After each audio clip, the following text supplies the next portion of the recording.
So, with that, welcome again to the policy priorities for CEDNet. CEDNet is a national network of several hundred community organizations that are taking place across the country. Now, I'm not sure, maybe Mike can help me move the slide over. There we go. So CEDNet is a large national organization working to create local economic opportunities that support an inclusive and sustainable economy. And as you can see from the member logos on that map, a wide variety of organizations from across the country. You might even see your own organization on this map. If you're not on this map and are a member of CEDNet, you should drop us a note to make sure we get your logo there. And if you're not a member of CEDNet at the moment, we'd love to put your logo on there at the conclusion if you're interested in joining the network. As you can see on the screen at the moment, when we look across the map, you can see we have members from coast to coast to coast across the country. And as I said, if you'd like to join us and be part of that map, we'd absolutely love to have your participation. This is not the first seminar that, or webinar that CEDNet has done over the past number of years. You can see here we've done a variety of webinars on a variety of different topics, had great success, and so we would encourage you to continue watching the CEDNet website and the e-newsletters that get circulated for information regarding more sessions that will be hosted into the future. And likewise, if there are suggestions for seminar topics, we'd absolutely welcome those as well. So a bit more, as you can see, you're hearing my voice, there's a quick picture of me, Ryan Gibson at St. Mary's University in the Department of Geography. I'll be the host for today's session, but more importantly, we have two really key presenters, both of who are longtime members of CEDNet and have been leading advocates in community economic development across the country. And so our two presenters today, first we'll have Diana Jetix, who is the current chair of CEDNet and is representing CEDNet on the People-Centered Economy Group, which is a national coalition of leading groups in the social economy. Diana is also the executive director of the Ontario Association of Community Futures Development Corporations in Ontario. Also joining us is David LePage, who is a member of CEDNet and is the past chair of CEDNet's Policy Council. He is a principal with Accelerating Social Impact, one of Canada's first incorporated social purpose hybrid corporations. And David's also been involved in public policy initiatives and research projects to support social enterprise across Canada. So two highly qualified people to provide some commentary on priorities for CED. But before we get to their commentary, perhaps we can do a quick poll. And so in the bottom or on the right-hand side of your screen, you should be able to see two pop-up questions there, and would encourage you to provide the answers to that. And as people are answering that, let me introduce a bit more of the session itself. CEDNet was created back in 1999 as a mechanism and as a forum to create a strong voice to advance this kind of policy changes that we'd like to see in the community taking part. Back in 2001, CEDNet hosted its first national policy forum where we engaged our members in identifying the most strategic policy changes that would create a more enabling environment and contribute to a stronger and more inclusive communities across the country. And from our role in helping shape the federal social economy initiatives to the National Summit on People-Centered Economy to the more recent policy recommendations for CED and the social economy, our policy proposals have evolved to reflect the changes in the field and the shifting priorities. There's been a lot of changes over the past number of years in CED, and not all of them have been positive. We have had a number of setbacks, such as the Cooperative Development Initiative in 2012, but there have been many advances that we've seen too. And on the screen you can see a number of the progresses that we've made just in the past couple of years, which has really led to a series of momentum on CED and the files that related to CED.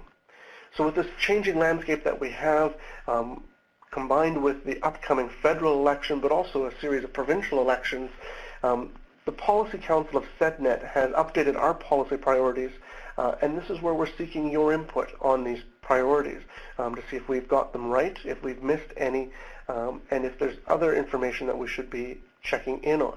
So before we turn to Diana and David, we can maybe quickly look at the poll results here of those 2 questions.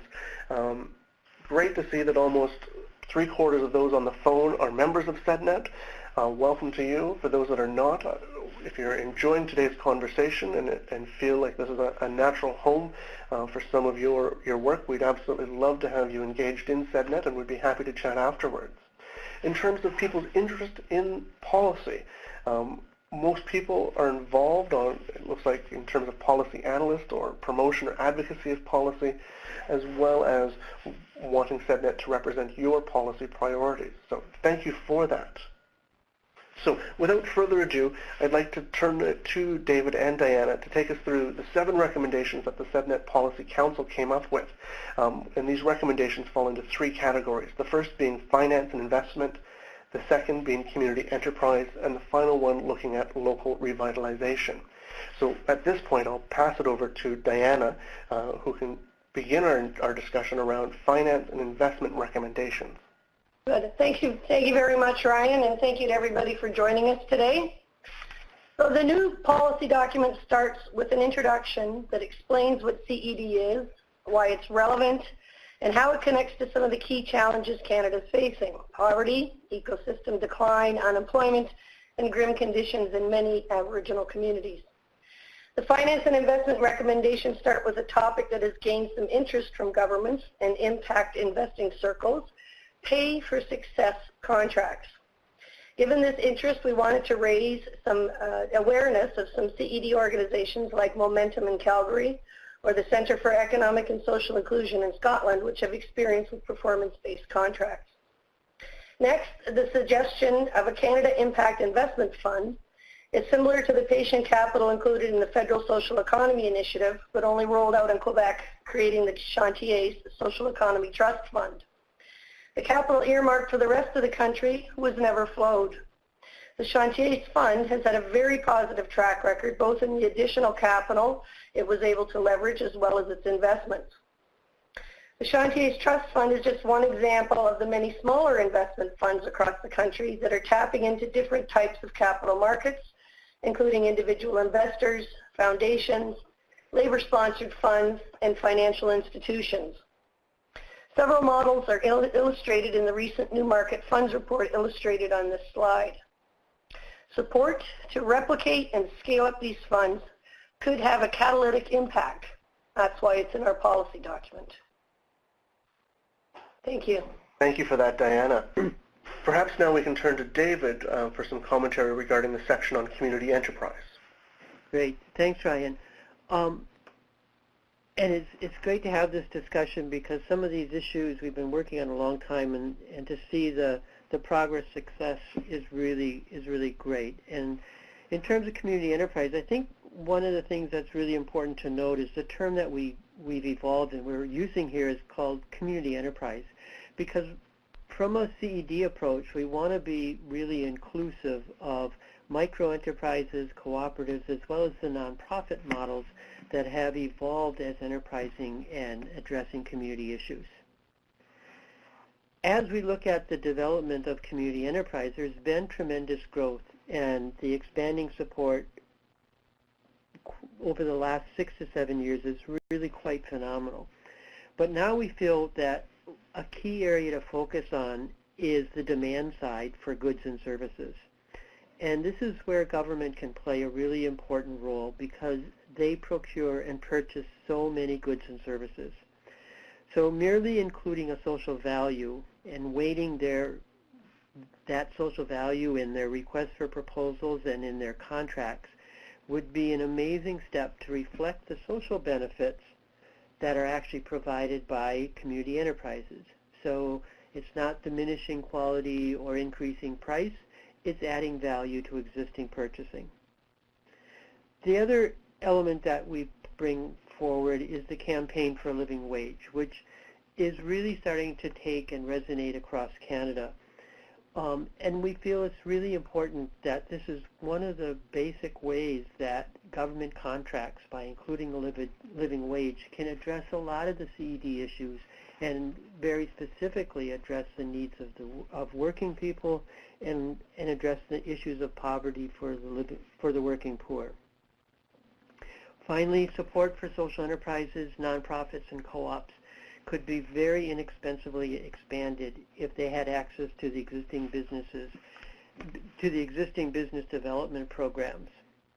There's been some great strides in this in the last few years, but one of the things we did find recently is that it's not the regulations or criteria of the programs that prevent social enterprises from accessing services. It's actually the misconceptions of officials delivering those programs. So a targeted awareness-raising program is needed to ensure that community enterprises can access the existing business development supports provided by Canadian provincial governments. Relatively inexpensive initiative with potentially a huge impact. Thanks, Ryan. Thanks for that commentary, David. In terms of the last recommendation, I'll maybe turn back to Diana regarding local revitalization. Great, thank you. Yeah, this is perhaps an ambitious recommendation, but the Policy Council felt that it is important because it represents a fundamental principle of CED, and there's a long-standing experience as well as detailed research that's been done on it. Overcoming that silo mentality that government structures cultivate is vital for the integrated CED approaches to be successful. The federal government has tried in the past to take more horizontal or cross-departmental initiatives as well as vertical, or in other words, working with other levels of government initiatives. But efforts in this regard should be sustained, and a CED policy framework would be an excellent tool to advance these approaches. Thanks. Over to you, Ryan. Perfect. Those are the three key categories of recommendations that the CEDNet Policy Council has proposed. And maybe, David, you could comment on not just simply the recommendations, but how do we implement these?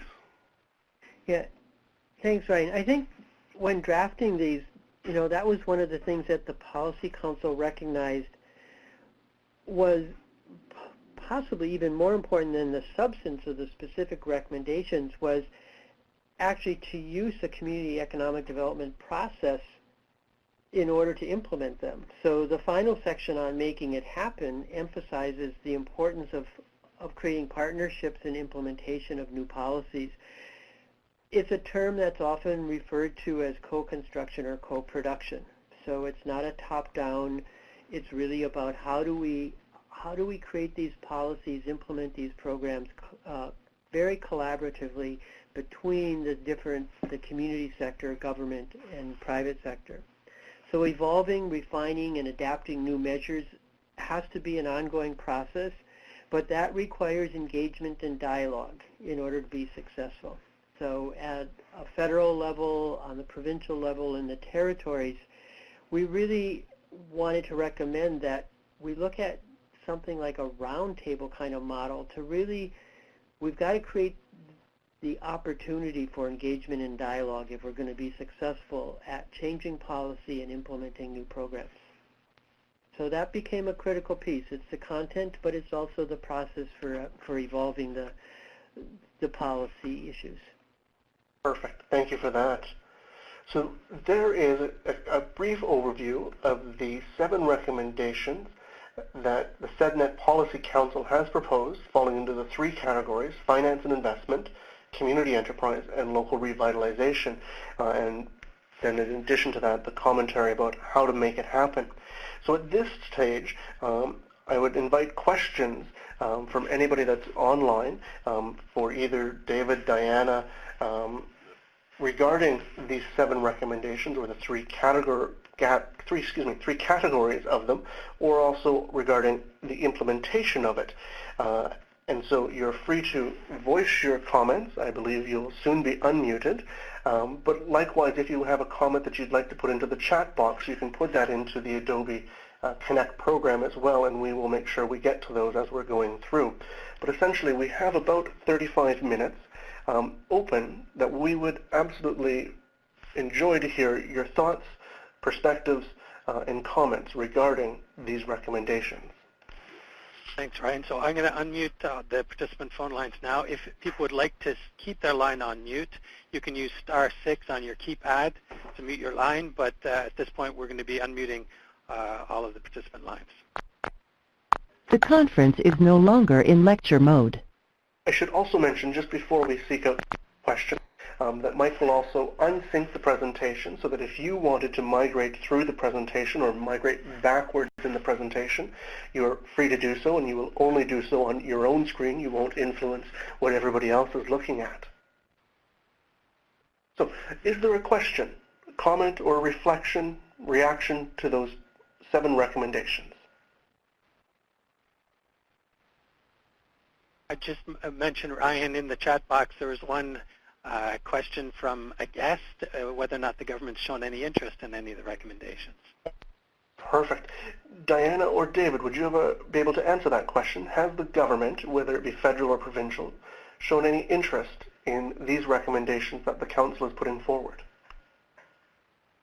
Ryan, I can respond to the one on the access to the business support mechanisms and actually point out that the Canadian Business Network, which includes Community Futures and a lot of other services, has actually in the last, I think, 6 or 9 months, Diana, added significant information on their website about how to access support for social enterprise and cooperatives. And 2 years ago, that information wasn't there. So I think the awareness has definitely moved forward, and that's been pretty much from the Canadian Business Network staff in Ottawa, which is part of Industry Canada. And Diana, you're more on the ground with that, so you may be aware of more than just the website.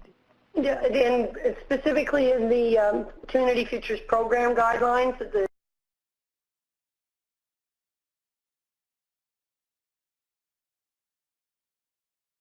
of the federal government, social enterprises are qualify as investments opportunities for CFDCs, and in fact, it's part of the performance measures that is applied to the CFDCs at this point in time. So lending to social enterprises is a higher priority than it ever was before. Great, and thanks to Lisa for that question. As I see Matthew has now been able to identify the guest. Mysterious guest. If I can just add to that, I think David could also speak to the interest in social procurement. I think he's been doing quite a bit of work with the federal government and across the Governmental Roundtable on that. Yeah, so we actually, Accelerating Social Impact by CCC was contracted by Employment and Skills Development Canada, ESDC, formerly HRSDC, last year to do a research paper, and so it's available on our website, and I recently did presentations in Ottawa on the findings, and it's called Exploring Social Procurement. So we actually did a research paper with recommendations for them, and then in December had cross-ministerial discussions about how the federal government could use their procurement. Paul in Toronto might be able to update us on what's going on with the City of Toronto and their social procurement. The minister in British Columbia last June announced that they will be doing something, a pilot in British Columbia. So the procurement issues in the government are starting to gain some evidence. Manitoba, we know, is developing stuff, and Darcy may be able to update that as well. So there is some traction on that as well. It's a good point, Mike. This is Paul. Maybe I'll jump in there, and David, thanks for mentioning the Toronto and Ontario scene. So, I mean, in Toronto, the policy is very specifically around employment for people on receiving social assistance. So, I mean, it's a good step. It doesn't really very definitely link to social enterprise, so that will be a sort of a next step and something that we're wanting to push for. Although, you know, within Toronto or within Ontario through Metrolinx, which is the major government-related organization doing transportation, developing transportation. They have very specifically put social enterprise as part of their social procurement policy, which is great. And there's definitely a beginning of momentum around that with the provincial government. And good to see that I think like the Ontario Nonprofit Network of putting social procurement in as one of their government, one of their policy recommendations for government. So there's definitely some momentum building here, and the support of the work that David is doing nationally and others are doing nationally is really helpful in terms of that. Thanks for that Ontario perspective. Darcy, did you want to throw any perspective from Manitoba into this? Yeah, for sure. Just to clarify, we're looking at support for government support when it comes to social enterprise through procurement exclusively, or other initiatives as well. I think it's mostly a question of procurement with respect to recommendation 4. Yeah, so Manitoba with our procurement, we're definitely getting support from, for sure, the provincial government in that they have. With our Manitoba Social Enterprise Strategy, they've committed to already increasing some of the procurement that they do through particularly Manitoba Housing, and looking to expand the model that we set up between Manitoba Housing and local social enterprises to other departments and Crown corporations. There's good support for that, and allies who are pushing that through right now. And then also, even at our City of Winnipeg level, we have the Winnipeg Police Board just yesterday putting a briefing through the City of Winnipeg Police and the Management Division at the City, who take care of procurement, are requesting that our Executive Policy Council, our City Council, start researching the use of community benefit clauses, in particular to police procurement, for the sake of social development. Those are the two biggest movements that we have right now from governments in Manitoba. Great, thank you. So it appears that some governments at various levels have shown some level of interest in some of these recommendations. And as you might have seen on the chat room, Robin also notes that the Pan Am Games in Toronto also have a clause mentioning social enterprise in their purchasing plans. The other thing I would add, Ryan, is BC Housing, which is the Crown Corporation in charge of all the social housing in British Columbia, in their last 2 requests for proposals, one for cleaning and one for junk removal, for the first time has included a priority for social enterprise and Aboriginal businesses, specifically in their RFP kind of description.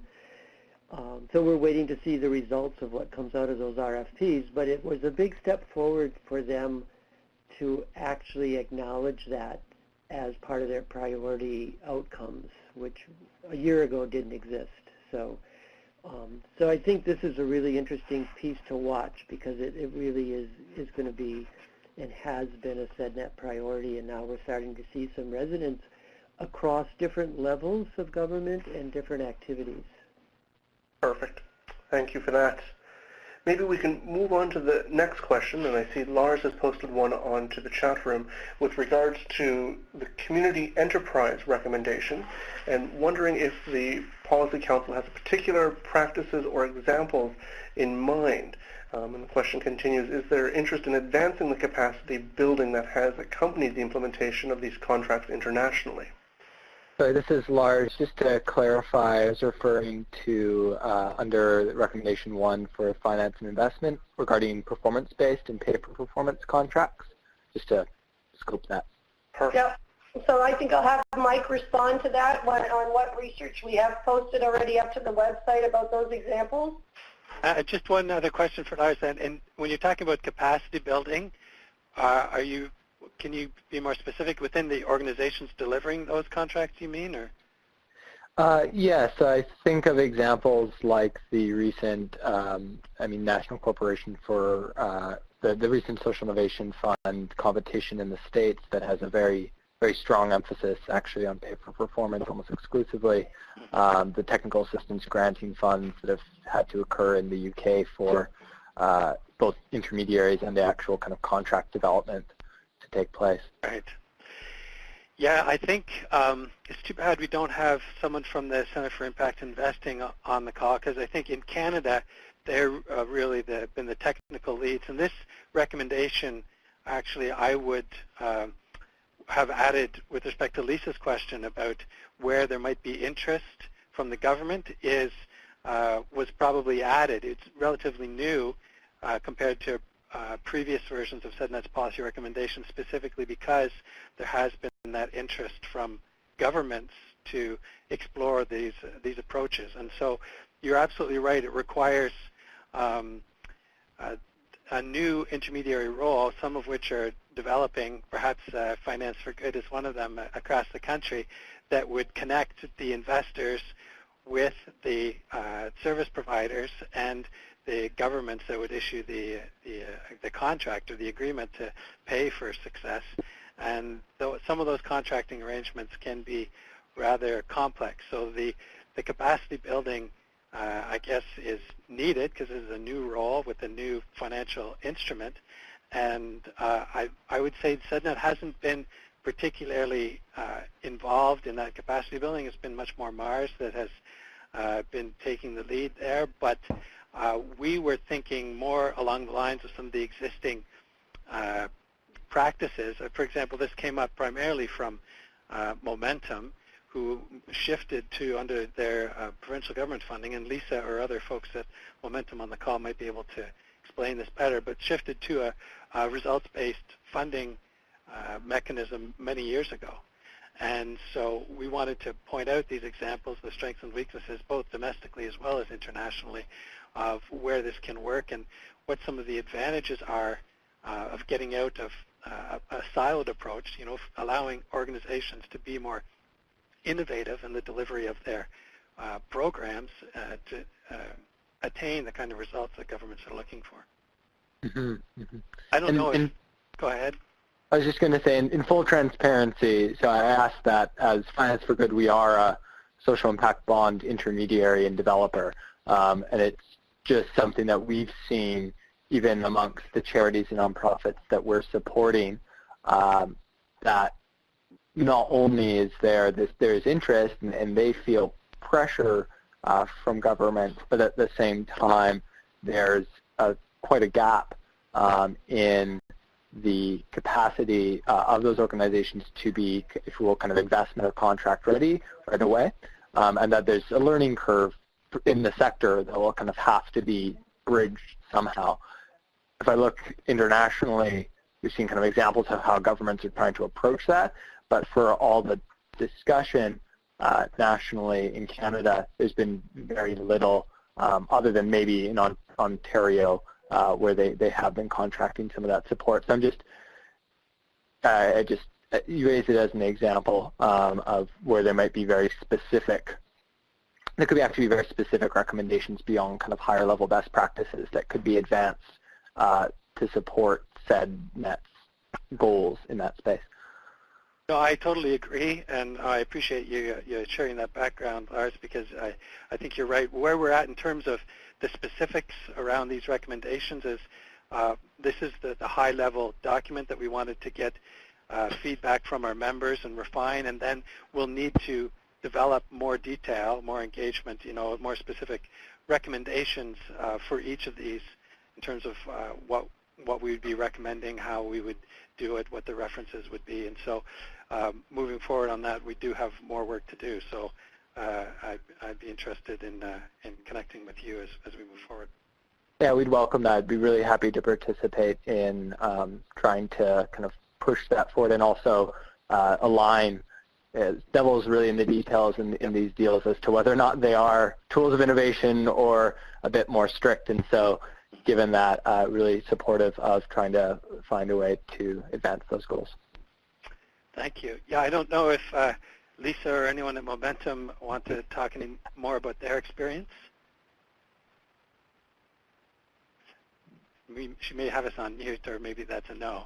But she mentioned in the chat room there that the Alberta Skills Training Program has been paid for outcomes for over a decade. So that was really, I think, where the impetus for this idea came from, and so we need to flesh it out a bit more if this is one of the recommendations we end up pursuing. Yeah, and I think, Mike, that the pay for performance and the social impact bond models, one of the difficulty goes back to the final recommendation on co-production, because my understanding that any pay-per-performance or social impact bond type of thing is going to take co-production. And that's for especially the federal government, not been their history of how do you create program models. Because as Lars points out, you've got to be working with capacity-ready groups who are on the ground. And so I think that's one of the issues that complicates this, is the fact that it changes the relationship between government and community and has to be seen in a totally different way than it has been in the past. You can't see me, David, but I'm nodding. Excellent. Just while it's Paul Chamberlain in Toronto, while we're on the topic of social impact bonds, of course, Ontario had put out an RFP and is doing a pilot project with social impact bonds as well through the Office for Social Enterprise here. So we'll see how that works in Ontario as well. Perfect. Maybe we should see if there is another question or reflection, comment on the 7 recommendations that have been proposed. Ryan, this is John Buck from CEDÉC. I wonder if I could just perhaps pose a question. It's really about the 7th recommendation, and perhaps I've just missed the explanation, so I apologize to you and everyone on the line if this has already been made clear for everyone else. But when we look at implement a CED policy framework inclusive of CED principles and a CED lens, under the local revitalization priority that's described there, is there at this time already a CED policy framework that has been generated, or is that something that would be in the making as we look to 2015 and ultimately some kind of a presentation of this policy to presumably to the federal government in the future? Good question, and it was not directly addressed, so thank you for raising it. Who would like to take a stab at that? Diana, Mike? I could, but if Sarah, yeah, I can speak to that a little Sarah bit. Lee Simclaim, our Manitoba Regional Coordinator or Director, wants to, that would be great. Sure. Hi, this is Sarah from Manitoba. So this recommendation comes out of the Manitoba context. So there is a CED policy framework that's been agreed to by our provincial government for a number of years now, and the idea there was that it would be a centralized policy framework that would work across different departments, with the intent that the CED principles and a CED lens would be put on basically all of the initiatives that government undertakes. And certainly, since that policy framework's been in place, we've seen that some departments, take it to heart more sincerely than others. I think some of the keys that we think about here around this is that there needs to be some sort of internal process where there's kind of champions or people from different areas in government that work together to think about this stuff and to take it back to their individual departments. And what it kind of looks like in practice would be often around spending. I think it's one of the levers that we have to talk to government about how they use their spending to either kind of live up to those CED principles or not. But it certainly hasn't been as easy to get it through the entire government, but it's made it easier to kind of talk the language of community economic development to a variety of departments, and then also call on different departments to use those principles when they make decisions and when they start to create policy priorities. So I would assume that going forward nationally, the way the policy framework rolled out here involved a lot of different members who've either been members or not along the way. That could assist with writing up something that would look federally. And you'll note there's also on the PowerPoint presentation, there was a report done by Brendan Reimer and Kirsten Burness here on what that would look like federally. So that would have some information to build a kind of concrete way forward. Sarah, is the CED framework that you just described, is that available on the CEDNet website? I believe so. I think you could also find it in our government's website. They've got a list of the CED principles that they adhere to. but I could find some of those things. I'm going to do a quick little search here and see if I can even just link them in the chat box. Sounds great. Thanks. It's Diana here. It's not unprecedented for the government to have some kind of a lens, because that existed when the Rural Secretariat was in place, and there was a rural lens that was created that was used all across the different government federal departments. So it's not something that's foreign to them. Ryan, if I might just, before Mike had mentioned, maybe just some suggestions or recommendation in that, and this, of course, will always depend on how this is ultimately presented.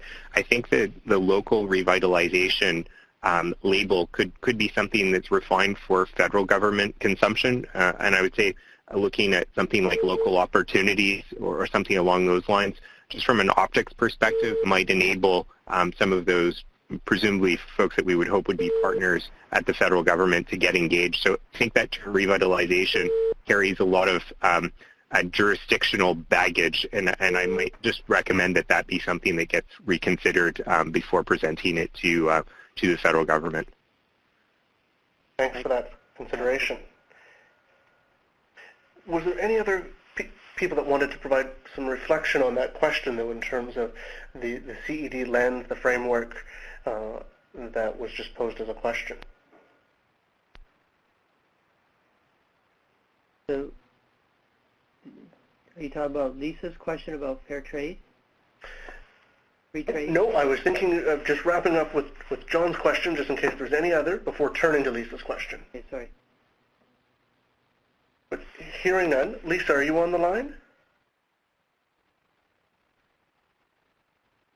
She was. Was on the line. Maybe on mute now, yeah. Lisa has posted a question into the chat box, wondering if conversations with governments on the national and subnational procurements have addressed the conflict between CED goals and free trade agreements constrained on preferencing. So, actually, yes, they have, because there's two things. One, the biggest free trade issue right now is the North American Free Trade Agreement, because the European one hasn't been passed yet. So the free trade one, the North American one, basically, procurement is allowed to happen with a CED lens as long as it's done without some specific quote saying we're going to buy from a local group. But there's no problem in any government, federal government, because first of all, NAFTA only applies to federal government purchasing. So we have to be careful, because it's often used as an excuse when it doesn't apply. That's the biggest problem, is people say we can't do that because of NAFTA, which we've even had, community colleges use that as an excuse. When that doesn't apply to them at all, it only applies to federal purchasing, and it only applies to federal purchasing over and above, I think, $75,000, if not larger amounts. And basically, in an RFP, you can ask for social benefits. It's absolutely legitimate, and whoever wins the bid has to provide local community economic development benefits. It's just that you can't be specific of who's going to get the contract. And that's one of the big discussions that Lisa's aware of, that with the impending Canadian-European trade agreement, which would go to provincial and municipal procurement, is to ensure that those types of community benefits are still allowed.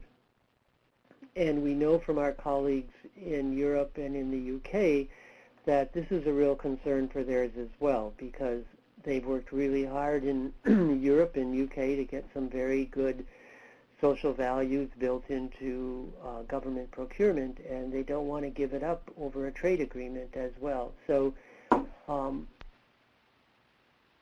it hasn't been particularly resonating with this government in terms of looking at that as an issue, but I think the international pressures are going to have to allow it to happen.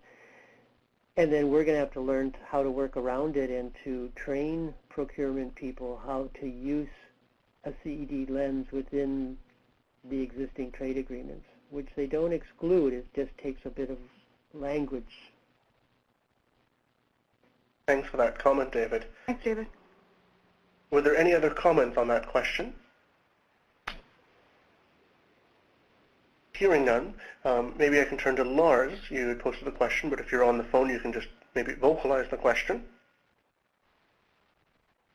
Sure. I just wanted to know around recommendation 2 about the Canada Impact Investment Fund, whether or not there had been discussion within the Policy Council around using whether or not it's something like Community Development Financial Institution or Community Reinvestment Act legislation, if we analogize from the United States, to both kind of drive that fund in particular, or really think about changing the infrastructure around community economic development in the long term in Canada as it has in the States.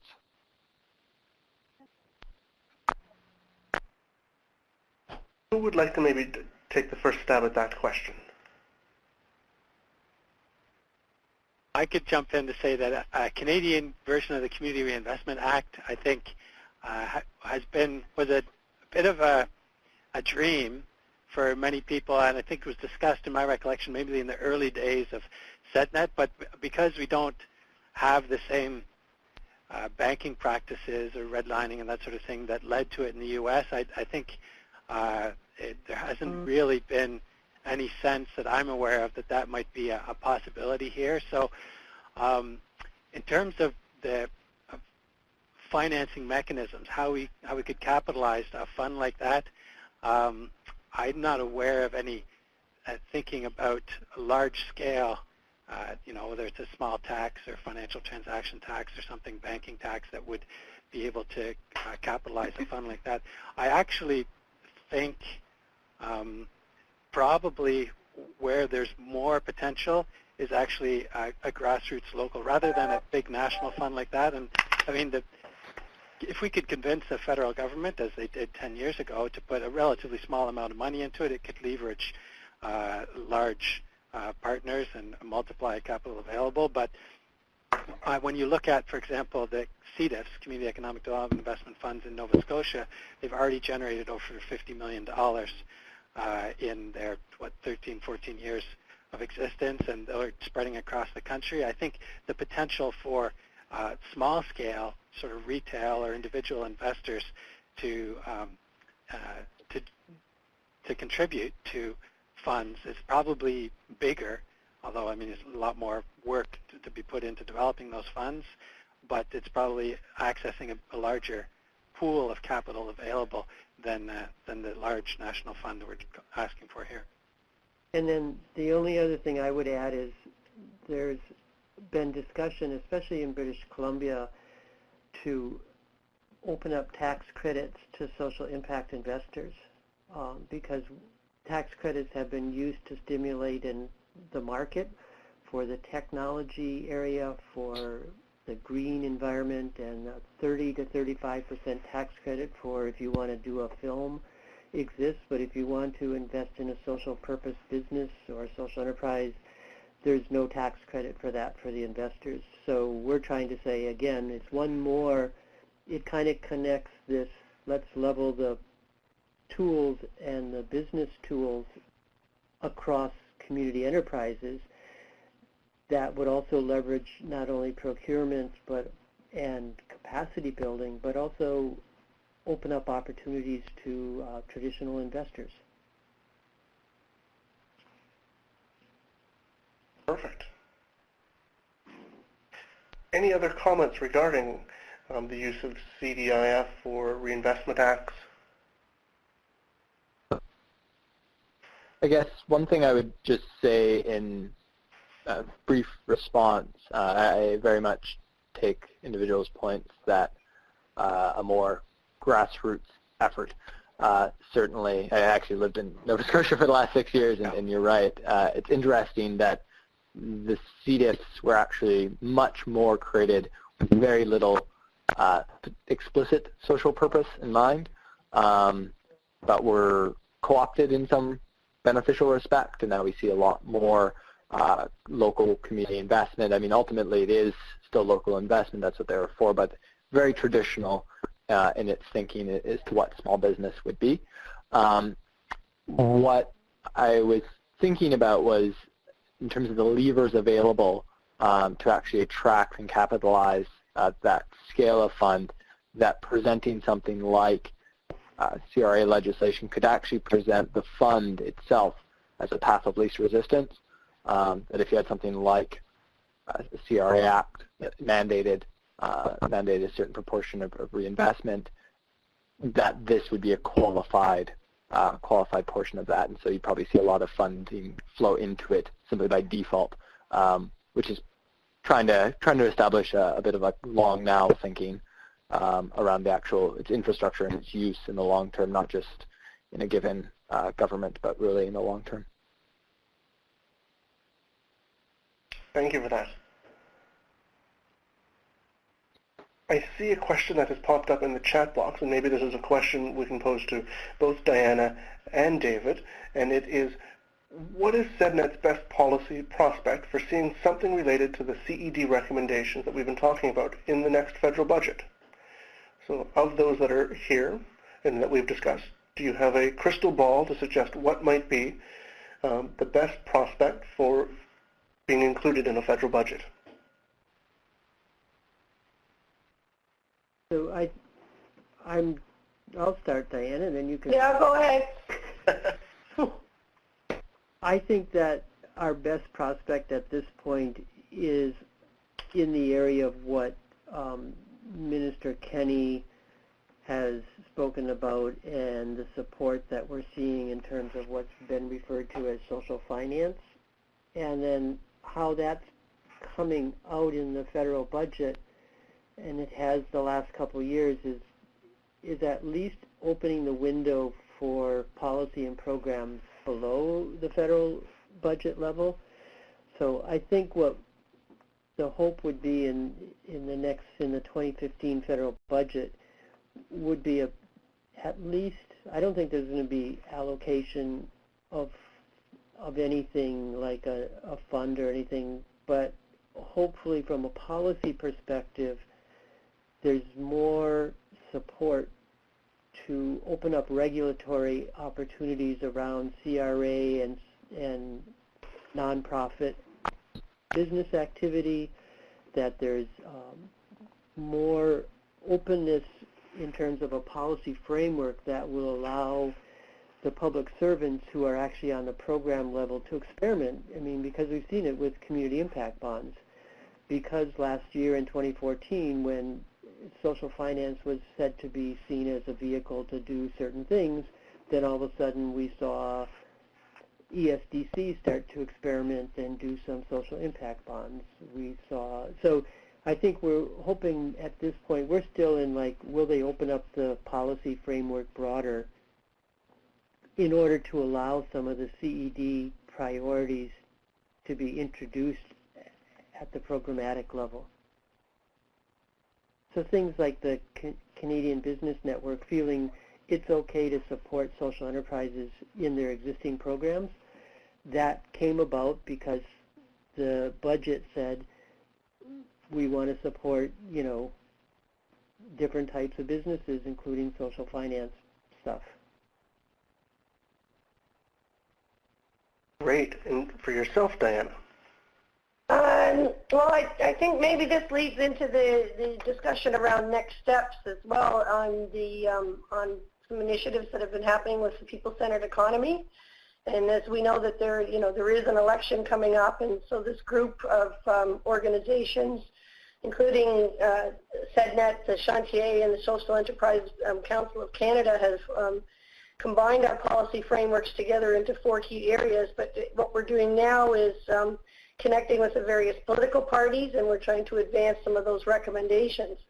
To that end, we've recently extended invitations to meet with both the Liberals and the NDP at their upcoming winter caucus sessions in London and in Ottawa, and we're very hopeful that we'll get audiences with those groups.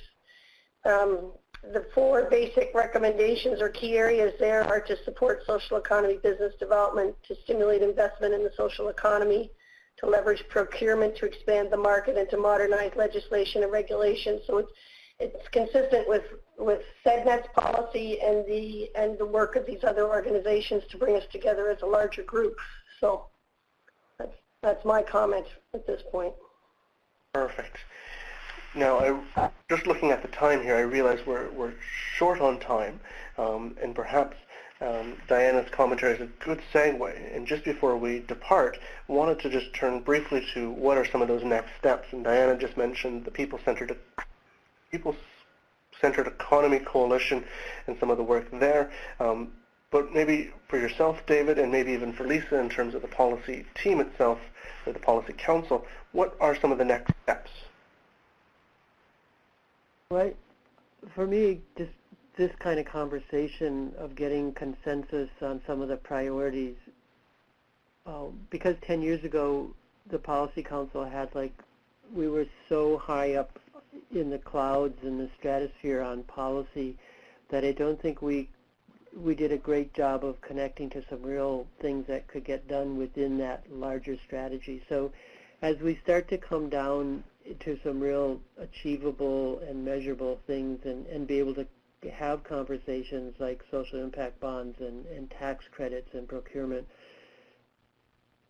I think that for me is the next step for the Policy Council and for CEDNet board and staff, that we're getting much more pragmatic about how we approach this and how we engage the members and how we engage and maybe it's our responsibility. We have to create the tables for the conversation.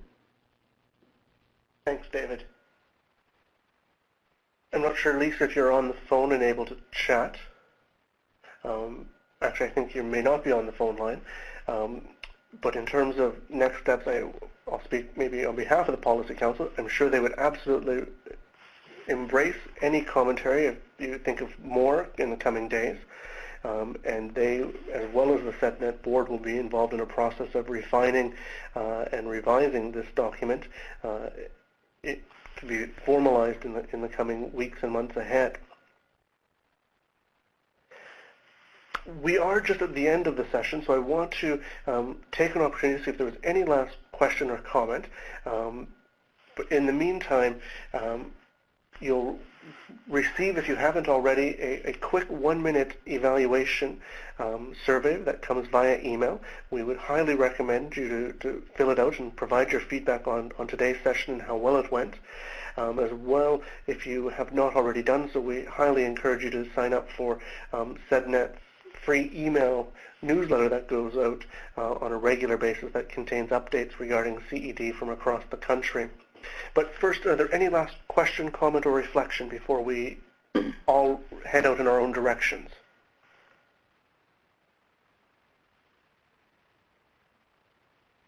Well, from the CEDNet board perspective, I'd like to thank everybody for their participation today.